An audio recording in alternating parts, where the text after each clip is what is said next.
नमस्कार।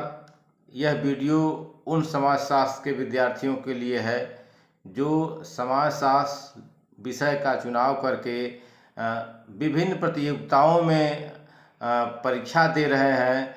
विशेष करके एनटीए द्वारा आयोजित जो यूजीसी नेट का एग्ज़ाम होता है उस पर मेरा ज़्यादा फोकस है। तो मैं आप लोगों से निवेदन करता हूं कि यह जो वीडियो है विशेष करके पूरी यूनिट पर बनाया गया है। छोटी छोटी यूनिट करके, क्योंकि वीडियो बहुत बड़ा हो जाएगा इसलिए छोटी छोटी यूनिट करके एक एक यूनिट आपके सामने विस्तार से समझाया जाएगा और उसमें जो बहुविकल्पी प्रश्न होंगे उसके हिसाब से आपको जवाब दिया जाएगा। आप सभी लोग जानते हैं कि एनटीए द्वारा जो आयोजित परीक्षाएं यूजीसी नेट की हो रही है वह बहुविकल्पी परीक्षाएं हो रही हैं। उसका सिलेबस बहुत ही विस्तार से है। आपको अगर पढ़ना चाहें तो एक एक बिंदु पर आपको हम विस्तृत जानकारी देंगे। जैसा कि आप जानते हैं कि जो संपूर्ण समाजशास्त्र का पाठ्यक्रम है वह 10 यूनिट में बटा हुआ है। 10 यूनिट, पहली यूनिट की शुरुआत आज हम करेंगे जिसमें कि समाजशास्त्रीय सिद्धांत है, सोशलॉजिकल थ्योरी। और उस पहली यूनिट का जो पहली थ्योरी है क्लासिकल सोशलॉजिकल ट्रेडिशन, शास्त्रीय भारतीय परंपराएं, इसके बारे में आपको बताएंगे। जैसा कि हम सभी जानते हैं कि ये समाजशास्त्रीय सिद्धांत है क्या, अगर संक्षेप में मैं बताना चाहूँ तो समाजशास्त्रीय सिद्धांत समाज के विभिन्न पहलुओं को अध्ययन करने वाले एक शाखा है जो समाज में घटित प्रक्रियाओं, रचनाओं और संबंधों की समझ को मानवीय दृष्टिकोण से विश्लेषित करता है। यह विभिन्न समाजों में घटित सामाजिक प्रक्रियाओं की व्याख्या करने और समाज में बदलाव की समझ प्रदान करने का प्रयास करता है। जैसे तमाम सिद्धांत हैं, हम उदाहरण के रूप में बता सकते हैं कि संरचनावाद, समाजवाद, प्रकारवाद, संघर्ष, कन्फ्लिक्ट थ्योरी, प्रकृतिवाद, जीववाद, तमाम ऐसे सिद्धांत हैं जो समाज की घटनाओं का अपने हिसाब से, अपनी विचारधाराओं से व्याख्या करते हैं। तो उसमें इस समाजशास्त्रीय सिद्धांत की जो पहली यूनिट है शास्त्रीय समाज, शास्त्रीय परंपराएं, जैसा कि शास्त्रीय समाजशास्त्रीय परंपराएं उन विशेष प्रमुख समाजशास्त्रीय सिद्धांतों और विश्लेषणों का संग्रह होता है जिन्होंने समाज के क्षेत्र में प्रमुख योगदान दिया है। ये परंपराएं समाजशास्त्र की विकास और विचारधारा की समझ में मदद करती हैं। इस यूनिट में आपको इमाइल दुर्खिम, मैक्स वेबर को पढ़ना है।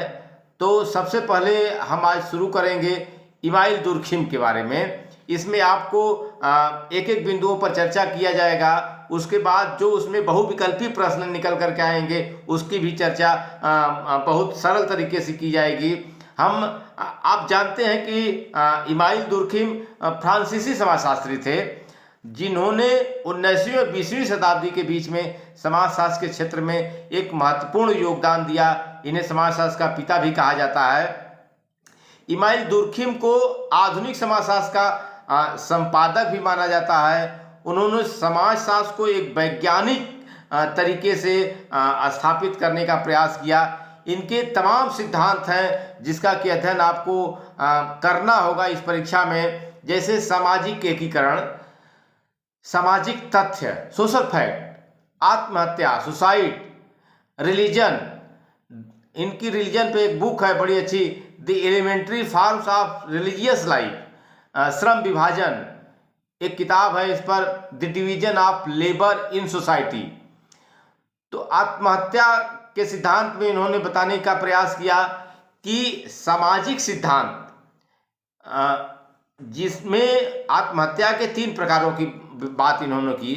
जो धर्म के सिद्धांत में इन्होंने कहा कि धर्म एक सामाजिक संस्था के रूप में देखा जा सकता है जो लोगों को एक साथ लाती है और उन्हें एक सामान्य अर्थ और उद्देश्य प्रदान करती है। डिवीजन ऑफ लेबर में उन्होंने बताने की कोशिश की कि यह श्रम विभाजन एक सामाजिक प्रगति के रूप में देखा जाता है जिसने समाज को आधुनिक, कुशल और उत्पादक बनाया है। इसके अलावा दुर्खिम ने सामाजिक असमानता, सामाजिक नियंत्रण और शिक्षा पर भी अपने विचार दिए हैं।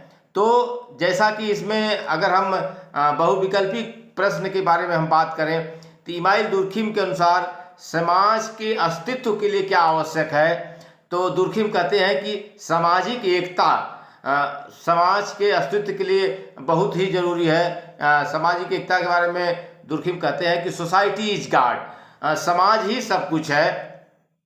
दूसरा प्रश्न इसमें बनता है कि समाज की अस्थायी एकता के लिए क्या आवश्यक है। इसमें दुर्खिम का कहना है कि कानूनी नियम समाज की अस्थायी सदस्यता के लिए बहुत ही जरूरी है। अगले प्रश्न में अगर हम बात करें तो आत्महत्या का कारण दुर्खिम क्या मानते हैं, तो आत्महत्या के कारण में दुर्खिम सामाजिक अलगाव को मानते हैं। दुर्खिम के अनुसार अगर श्रम विभाजन के कारण की बात करें तो श्रम का विभाजन का कारण है सामाजिक विभाजन को माना गया है। दुर्खिम ने कहा है कि कौन सी संस्था सामाजिक नियंत्रण का काम करती है, तो उसमें उत्तर के रूप में आप लिख सकते हैं कि परिवार, धर्म, शिक्षा और सरकार ये सभी सामाजिक नियंत्रण का कार्य करती है। अगर हम दुर्खिम की बात करें तो समाज की अस्थायी एकता के लिए क्या आवश्यक है, अगर इस पर बात करें तो विभिन्न कार्यों को करने वाले विभिन्न प्रकार के लोग होते हैं समाज में। इससे समाज में विविधता और समृद्धि आती है। सामाजिक विभाजन के कारण लोग एक दूसरे की जरूरतों को बेहतर ढंग से समझ पाते हैं और एक दूसरे के साथ सहयोग करते हैं। इससे समाज में सामाजिक एकता और स्थिरता बनी रहती है। यही कारण है कि दुर्खिम डिवीजन ऑफ लेबर की बात करते हैं। उन्होंने एक महत्वपूर्ण सिद्धांत अपना दिया, आत्महत्या का सिद्धांत। आत्महत्या के सिद्धांत में उन्होंने 3 प्रमुख कारण बताए हैं: अहमवादी आत्महत्या, परार्थवादी आत्महत्या और आदर्शहीनता आत्महत्या। उदाहरण के माध्यम से मैं आपको समझाने का प्रयास करूंगा कि अहमवादी आत्महत्या वह आत्महत्या होती है जब व्यक्ति को सामाजिक समूहों से बहुत कम जुड़ाव महसूस होता है, यानी अलग थलग पड़ जाता है। इस तरह से व्यक्ति को अपने जीवन में कोई उद्देश्य या अर्थ नहीं दिखाई देता है और वे समाज से अलग थलग महसूस होने लगता है। जैसे एक युवा व्यक्ति जो अपने दोस्तों और परिवार से दूर चला जाता है, या एक बुजुर्ग व्यक्ति जो अपने बच्चों और पोतों रिश्तेदारों से अलग थलग हो जाता है। ऐसी स्थिति में जो आत्महत्या की जाती है उसको हम अहमवादी आत्महत्या के रूप में जानते हैं।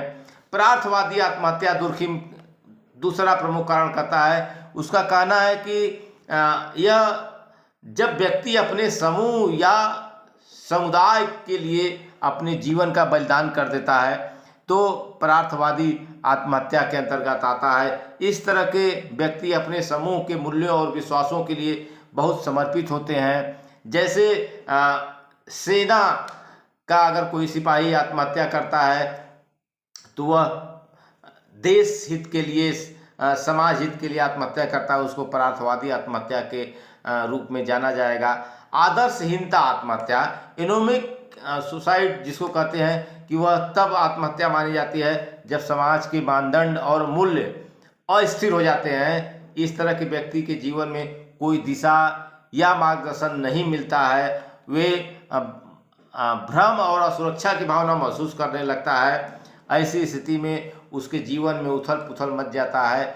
इससे हम आदर्शहीनता आत्महत्या करते हैं। स्वीडिश यात्रा, स्वीडन में आत्महत्याओं का दुर्खिम ने अध्ययन किया था। दुर्खिम ने अपने आंकड़े में सांख्यिकी आधार पर प्रस्तुत करने का प्रयास किया था, जिसमें उन्होंने कहा था कि आत्महत्या की दर सबसे अधिक गर्मियों में होती है। आत्महत्या सबसे ज़्यादा एकाकी पुरुष करता है, आत्महत्या सबसे ज़्यादा विधुर करता है। यानी समाज से जो कटा रहता है उसमें आत्महत्या करने की दर सबसे ज़्यादा होती है।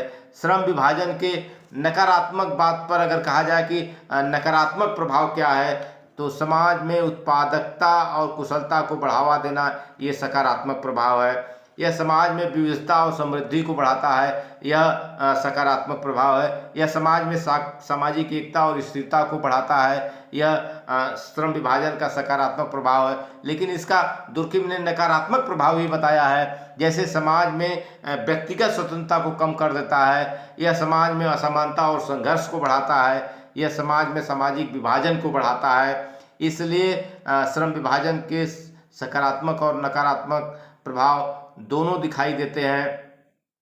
जैसा कि अगर दुर्खिम के अनुसार हम देखा जाए तो समाज में एकता के लिए क्या आवश्यक है, तो समाज में एकता के लिए नियम और मूल्य की जरूरत पड़ती है। वहीं दूसरी तरफ दूसरा प्रश्न बन सकता है कि श्रम विभाजन का समाज पर क्या प्रभाव पड़ता है, तो इसके लिए हम कह सकते हैं कि श्रम विभाजन समाज में सामाजिक संघर्ष को बढ़ाता है।